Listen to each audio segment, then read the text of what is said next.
Et toi, tu savais que l'univers observable est de 100 milliards d'années-lumière de diamètre? Bon, difficile de caler ça dans un repas de famille, mais c'est toujours intéressant. Enfin, moi je trouve ça intéressant. Et 100 milliards d'années-lumière, ça fait quoi? Eh ben ça fait tout ça. 1 million de milliards de kilomètres. Et ça, c'est que la partie visible. Au-delà, il y a encore pas mal de kilomètres, sauf que la lumière va pas assez vite pour que les scientifiques aient pu encore tout voir.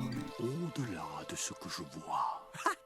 Écoutez ce vieux sage qui me donne des conseils existentiels. C'est comme si tu regardes l'horizon. T'as l'impression de voir loin, mais à l'échelle de la Terre, tu vois rien. Alors, si ta grand-mère est âgée, l'univers, lui, l'est beaucoup plus. Il a soufflé ses 13 milliards 700 millions de bougies il y a quelques années. Rapporté à la vie de ta grand-mère, c'est comme si elle était en train de sortir du ventre de sa mère. On n'y voit même pas encore la tête. Alors tu vois, ces soucis d'arthrose, pardon, mais c'est un peu exagéré. Je crois que j'ai été touché. Calme-toi, calme-toi. Ah non, c'est rien. En parlant d'univers, comment a-t-il apparu? Le Big Bang? Eh ben cette idée est très controversée. Les scientifiques ont chacun leur théorie, mais personne ne sait vraiment. Si la Terre fait le tour du Soleil en un an, Neptune, qui est la planète la plus éloignée de notre système solaire, met 165 ans pour tourner autour du Soleil. À côté de ça, Mercure met 88 jours. Et dans l'univers, il y a quoi? Il paraît qu'il est composé à 4% de planètes, d'étoiles, etc. et à 96% de vide.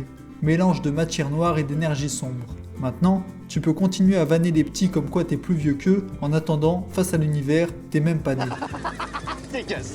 Voilà, c'était Kezako, vivez, voyagez et prenez soin de vous.